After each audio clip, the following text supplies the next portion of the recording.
everyone, this is chapter 5 of The Bluest Eye. See the cat, it goes meow, meow, meow. Come play with Jane. The kitten will not play.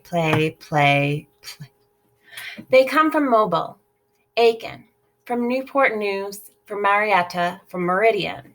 And the sound of these places in their mouths make you think of love. When you ask them where they are from, they tilt their heads and say Mobile, and you think you've been kissed. They say Aiken, and you see a white butterfly glance off of a fence with a torn wing. They say Nagadoches, and you want to say, yes, I will. You don't know what these towns are like, but you love what happens to the air when they open their lips and let the names ease out. Meridian. The sound of it opens the windows of a room like the first 4 notes of a hymn. Few people can say the names of their hometowns with such sly affection, perhaps because they don't have hometowns, just places they were born. But these girls soak up the juice of their hometowns, and it never leaves them. They are thin brown girls who have looked long at hollyhocks in the backyards of Meridian, Mobile, Aiken, and Baton Rouge. And like hollyhocks, they are narrow, tall, and still. Their roots are deep, their stalks are firm, and only the top blossom nods in the wind. They have the eyes of people who can tell what time it is by the color of the sky. Such girls live in quiet Black neighborhoods where everyone is gainfully employed, where there are porch swings hanging from chains, where the grass is cut with a scythe, where rooster combs and sunflowers grow in the yard, and pots of bleeding heart, ivy, and mother-in-law tongue line the steps and windowsills. Such girls have bought watermelon and snap beans from the fruit man's wagon.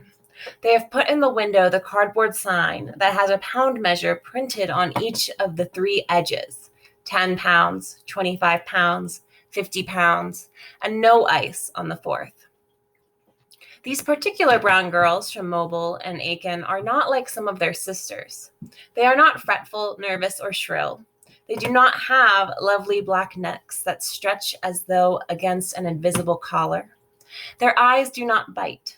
These sugar brown Mobile girls move through the streets without a stir. They are as sweet and plain as butter cake. Slim ankles, long narrow feet. They wash themselves with orange-colored Life Buoy soap, dust themselves with cashmere bouquet talc, and clean their teeth with salt on a piece of rag, soften their skin with Jergens lotion. They smell like wood, newspapers, and vanilla. They straighten their hair with Dixie Peach and part it on the side. At night, they curl it in paper from brown bags, tie a print scarf around their heads, and sleep with hands folded on their stomachs. They do not drink, smoke, or swear, and they still call sex nookie. They sing second soprano in the choir, and although their voices are clear and steady, they are never picked to solo. They are in the second row, white blouses starched, blue skirts almost purple from ironing. They go to land-grant colleges, normal schools, and learn how to do the white man's work with refinement. Home economics to prepare his food. Teacher education to instruct Black children in obedience. Music to soothe the weary master and entertain his blunted soul. Here, they learn the rest of the lessons begun in those soft houses with porch swings and pots of bleeding heart, how to behave. The careful development of thrift, patience, high morals, and good manners. In short, how to get rid of the funkiness. The dreadful funkiness of passion, the funkiness of nature, the funkiness of the wide range of human emotions. Wherever it erupts, this funk, they wipe it away. Where it crusts, they dissolve it. Wherever it drips, flowers, or clings, they find it and fight it until it dies. They fight this battle all the way to the grave. The laugh that is a little too loud, the enunciation a little too round, the gesture a little too generous. They hold their behind in for fear of a sway too free. When they wear lipstick, they never cover the entire mouth for fear of lips too thick, and they worry about the edges of their hair. They never seem to have boyfriends, but they always marry. Certain men watch them without seeming to, and know that if such a girl is in his house, he will sleep on sheets boiled white, hung out to dry on juniper bushes, and pressed flat with a heavy iron. There will be pretty paper flowers decorating the picture of his mother, a large Bible in the front room. They feel secure. They know their work clothes will be mended, washed, and ironed on Monday, that their Sunday shirts will billow on hangers from the door jamb, stiffly starched and white. They look at her hands and know what she will do with biscuit dough. They smell the coffee and the fried ham, see the white, smoky grits with a dollop of butter on top. Her hips assure them that she will bear children easily and painlessly, and they are right. What they do not know is that this plain brown girl will build her nest stick by stick, make it her own inviolable world, and stand guard over its every plant, weed, and doily, even against him. In silence, she will return the lamp to where she put it in the first place, remove the dishes from the table, and soon as the last bite is taken, wipe down the doorknob after a greasy hand has touched it. A sidelong look will be enough to tell him to smoke on the back porch. Children will sense instantly that they cannot come into her yard to retrieve a ball. But the men do not know these things, nor do they know that she will give him her body sparingly and partially. He must enter her surreptitiously, lifting the hem of her nightgown only to her navel. He must rest his weight on her elbows when they make love, ostensibly to avoid hurting her breasts, but actually to keep her from having to touch or feel too much of him. When he moves inside her, she will wonder why they didn't put the necessary but private parts of the body in some more convenient place, like the armpit, for example, or the palm of the hand, someplace one could get to easily and quickly without undressing. She stiffens when she feels one of her paper curlers coming undone from the activity of love, imprints in her mind which one it is that is coming loose, so she can quickly secure it once he is through. She hopes he will not sweat, the damp may get into her hair, and that she will remain dry between her legs. She hates the glucking sound they make when she is moist. When she senses some spasm about to grip him, she will make rapid movements with her hips, bite fingernails into his back, suck in her breath, and pretend she is having an orgasm.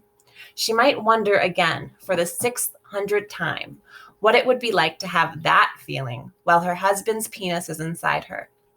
The closest thing to it was the first time she was walking down the street and her napkin slipped free of her sanitary belt. It moved gently between her legs as she walked. Gently, ever so gently. And then a slight and distinctly delicious sensation collected in her crotch. As the delight grew, she had to stop in the street, hold her thighs together to contain it. That must be what it is like, she thinks, but it never happens when he is inside her. When he withdraws, he pulls her nightgown down, slips out of the bed and into the bathroom with relief. Occasionally, some living things will engage her affections. A cat, perhaps, who will love her, order, precision, and constancy, who will be as clean and quiet as she is. The cat will settle quietly on the windowsill and caress her with his eyes. She can hold him in her arms, letting his back paws struggle for footing on her breast, and his forepaws cling to her shoulder. She can rub the smooth fur and feel the unresisting flesh underneath. At her gentlest touch, he will preen, stretch, and open his mouth. And she will accept the strangely pleasant sensation that comes when he writhes beneath her hands and flattens his eyes with a surfeit of casual or sensual delight. When she stands cooking at the table, he will circle about her shanks, and the trill of his fur spirals up her legs to her thighs to make her fingers tremble a little in the pie dough. Or, as she sits reading the uplifting thoughts in the Liberty magazine, the cat will jump onto her lap. She will fondle that soft hill of hair and let the warmth of the animal's body seep over and into the deeply private areas of her lap. Sometimes the magazine drops and she opens her legs just a little, and the two of them will be still together, perhaps shifting a little together, sleeping a little together until 4 o'clock, when the intruder comes home from work vaguely anxious about what's for dinner. The cat will always know that he is first in her affections, even after she bears a child. For she does bear a child, easily and painlessly, but only one, a son, named Junior. One such girl from Mobile or Meridian or Aiken who did not sweat in her armpits nor between her thighs, who smelled of wood and vanilla, who had made souffles in the home economics department, moved with her husband, Luis, to Lorain, Ohio. Her name was Geraldine. There she built her nest, ironed shirts, potted bleeding hearts, played with her cat, and birthed Luis Jr. Geraldine did not allow her baby Junior to cry. As long as his needs were physical, she could meet them, comfort, and satiate. He was always brushed, bathed, oiled, and shod. Geraldine did not talk to him, coo to him, or indulge him in kissing bouts, but she saw that every other desire was fulfilled. It was not long before the child discovered that the difference in his mother's behavior to himself and the cat. As he grew older, he learned how to direct his hatred of his mother to the cat and spent some happy moments watching it suffer. The cat survived because Geraldine was seldom away from home and could effectively soothe the animal when Junior abused him. Geraldine, Luis, Jr., and the cat lived next to the playground of Washington Irving School. Junior considered the playground his own, and the school children coveted his freedom to sleep late, go home for lunch, and dominate the playground after school. He hated to see the swings, slides, monkey bars, and seesaws empty, and tried to get kids to stick around as long as possible. White kids, his mother did not like him to play with. She had explained to him the difference between colored people, and they were easily identifiable. Colored people were neat and quiet, were dirty and loud. He belonged to the former group. He wore white shirts and blue trousers. His hair was cut as close to his scalp as possible to avoid any suggestion of wool. The part was etched into his hair by the barber. In winter, his mother put Jergens lotion on his face to keep the skin from becoming ashen. Even though he was light-skinned, it was possible to ash. The line between colored and was not always clear. Subtle and telltale signs threatened to erode it, and the watch had to be constant. Junior used to long to play with the black boys. More than anything in the world, he wanted to play King of the Mountain and have them push him down the mound of dirt and roll over him. He wanted to feel their hardness pressing on him, smell their wild blackness, and say "fuck you" without lovely casualness. He wanted to sit with them on the curbstones and compare the sharpness of jackknives, the distance and arcs of spitting. In the toilet, he wanted to share with them the laurels of being able to pee far and long. Bayboy and PL had at one time been his idols. Gradually, he came to agree with his mother that neither Bayboy nor PL was good enough for him. He played only with Ralph Nizinski, who was 2 years younger, wore glasses, and didn't want to do anything. More and more, Junior enjoyed bullying girls. It was easy, making them scream and run. How he laughed when they fell down and their bloomers showed. When they got up, their faces red and crinkled, and made him feel good. The girls he did not pick on very much. They usually traveled in packs, and once, when he threw a stone at some, they chased, caught, and beat him witless. He lied to his mother, saying Bayboy did it. His mother was very upset. His father just kept on reading the Lorraine Journal. When the mood struck him, he would call a child passing by to come play on the swings or the seesaw. If the child wouldn't or did and left too soon, Junior threw gravel at him. He became a very good shot. Alternately bored and frightened at home, the playground was his joy.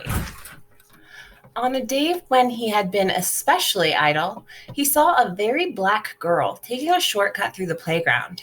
She kept her head down as she walked. He had seen her many times before, standing alone, always alone, at recess. Nobody ever played with her. Probably, he thought, because she was ugly. Now Junior called to her, "Hey, what are you doing walking through my yard?" The girl stopped. "Nobody can come through this yard unless I say so." "This ain't your yard, it's the school's." "But I'm in charge of it."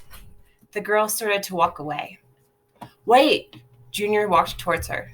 You can play in it if you want to. What's your name? Piccola. I don't want to play. Come on, I'm not going to bother you. I got to go home. Say, you want to see something? I got something to show you. No. What is it? Come on in my house. See, I live right there. Come on, I'll show you. Show me what? Some kittens. We got some kittens. You can have one if you want. Real kittens? Yeah, come on. He pulled gently at her dress. Piccola began to move towards his house. When he knew she had agreed, Junior ran ahead excitedly, stopping only to yell back at her to come on.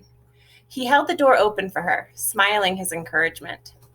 Piccola climbed the porch stairs and hesitated there, afraid to follow him. The house looked dark.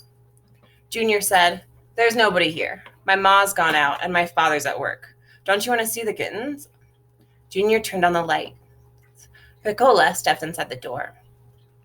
How beautiful, she thought. What a beautiful house. There was a big red and gold Bible on the dining room table. Little lace doilies were everywhere, on arms and backs of chairs, in the center of the large dining table, on little tables. Potted plants were on all the windowsills. A color picture of Jesus Christ hung on a wall with the prettiest paper flowers fastened on the frame. She wanted to see everything slowly. But Junior kept saying, Hey, you, come on, come on. He pulled her into another room, even more beautiful than the first. More doilies, a big lamp with green and gold base and white shade. There was even a rug on the floor with enormous dark red flowers. She was deep in admiration of the flowers when Junior said, Here. Piccola turned. Here is your kitten, he screeched and threw a big black cat right in her face. She sucked in her breath in fear and surprise and felt fur in her mouth. The cat clawed her face and chest in an effort to right itself, then leaped nimbly to the floor. Junior was laughing and running around the room, clutching his stomach delightedly. Piccola touched the scratched place on her face and felt tears coming. When she started towards the doorway, Junior leaped in front of her. You can't get out. You're my prisoner, he said. His eyes were merry but hard. You let me go. No. He pushed her down, ran out the door that separated the rooms, and held it shut with his hands. Piccola banging on the door increased his gasping, high-pitched laughter. The tears came fast, and she held her face in her hands. When something soft and furry moved around her ankles, she jumped and saw it was the cat. He wound himself in and about her legs. Momentarily distracted from her fear, she squatted down to touch him. Her hands wet from the tears. The cat rubbed against her knee. He was black all over, deep, silky black, and his eyes, pointing down towards his nose, were bluish green. The light made them shine like blue ice. Piccola rubbed the cat's head. He whined, his tongue flicking with pleasure. The blue eyes and the black face held her. Junior, curious at not hearing her sobs, opened the door and saw her squatting down, rubbing the cat's back. He saw the cat stretching its head and flattening its eyes. He had seen that expression many times as the animal responded to his mother's touch. Give me my cat! His voice broke. With a movement both awkward and sure, he snatched the cat by one of its hind legs and began to swing it around his head in a circle. Stop that! Piccola was screaming. The cat's free paws were stiffened, ready to grab anything to restore balance, its mouth wide, its eyes blue streaks of horror. Still screaming, Piccola reached for Junior's hand. She heard her dress rip under her arm. Junior tried to push her away, but she grabbed the arm which was swinging the cat. They both fell, and in falling, Junior let go of the cat, which, had it been released mid-motion, was thrown full force against the window. It slithered down and fell on the radiator behind the sofa. Except for a few shutters, it was still. There was only the slightest smell of singed fur. Geraldine opened the door. What is this? Her voice was mild, as though asking a perfectly reasonable question. Who is this girl? She killed our cat, said Junior. Look. He pointed to the radiator, where the cat lay, its blue eyes closed, leaving only an empty, black, and helpless face. Geraldine went to the radiator and picked up the cat. He was limp in her arms, but she rubbed her face in his fur. She looked at Piccola, saw the dirty torn dress, the plaits sticking out on her head, hair matted where the plaits had come undone, the muddy shoes with the wad of gum peeping out from between the cheap soles, the soiled socks, one of which had been walked down into the heel of the shoe. She saw the safety pin holding up the hem of the dress. Up over the hump of the cat's back, she looked at her.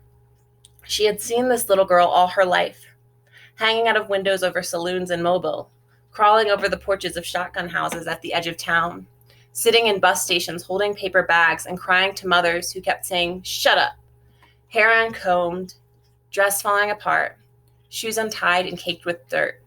They had stared at her with great uncomprehending eyes that questioned nothing and asked everything. Unblinking and unabashed, they stared up at her. The end of the world lay in their eyes, and the beginning, and all the waste in between. They were everywhere. They slept 6 in a bed, all their pee mixing together in the night as they wet the beds, each in his own candy and potato chip dream. In the long hot days, they idled away, picking plaster from the walls and digging into the earth with sticks.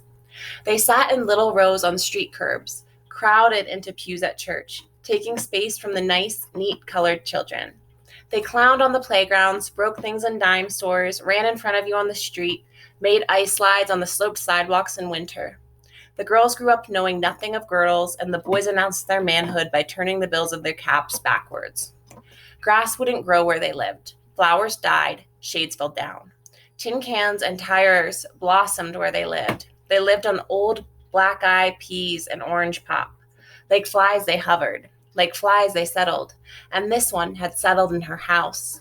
Up over the hump of the cat's back she looked. "Get out," she said, her voice quiet. "You nasty little black bitch. Get out of my house." The cat shuddered and flicked its tail. Piccola backed out of the room, staring at the pretty milk-brown lady in the pretty golden-green house who was talking to her through the cat's fur. The pretty lady's words made the cat's fur move. The breath of each word parted the fur. Piccola turned to find the front door and saw Jesus looking down at her with sad, unsurprised eyes. His long brown hair parted in the middle, the gay paper flowers twisted around his face. Outside, the March wind blew into the rip in her dress. She held her head down against the cold, but she could not hold it low enough to avoid seeing the snowflakes falling and dying on the pavement.